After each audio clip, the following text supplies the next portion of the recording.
Property is a hot topic in land-scarce Singapore, and some Singaporeans claim that the influx of foreigners in recent years have pushed prices up. Should more be done to keep housing prices affordable for locals? Currently, there are differentiations in the housing market. Definitely, I think over the past few years, there have been more foreigners coming in, and there have, I would believe that that has some effect on the HDB pricing market, plus the private housing. But when you look at the housing market, definitely there are more people here that want to buy houses, want to live here, work here. They want to buy houses, whether they qualify HDB flats. So I'm sure if you look at all the policies that are coming in place recently, more and more it's tighter and harder for non-Singaporeans to buy HDB. But prices, increase in prices, is it just because of that, or is it also because of economic dynamics? I think it's a bit of both.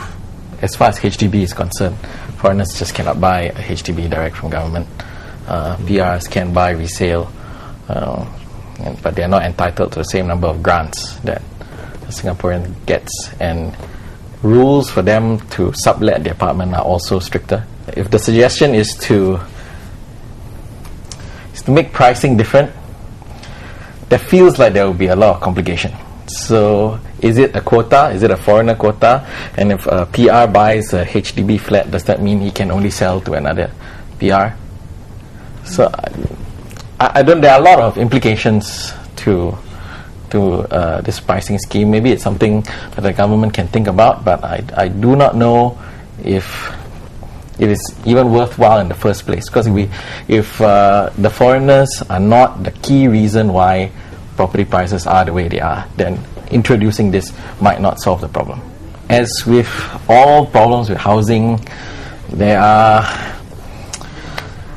two sides to this. There are all these people that you can please by making the prices come down, but when you make prices come down, there are a whole bunch of property owners that will be upset.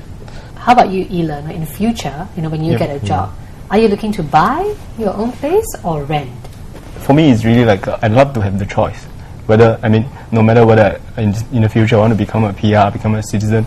I don't like the idea of being forced to convert to PR or citizen, or convert for being forced to leave the country because I don't have a place to stay. I guess for people like me, we're looking to stay here in long term, not like for investing or for any other purposes. I guess it's really limiting our choices. In terms of whether we can buy a house, or whether we have to convert to Singaporeans, to stay here. There are a lot of additional things that the government can do, but it's a question of cooling the market against crashing the market. So this is very tricky. I think the government is struggling to find the right balance here between cooling the property market, yet at the same time making people feel like they have an asset. For more on the relationship between Singaporeans and foreigners, watch our other Point Blank episodes.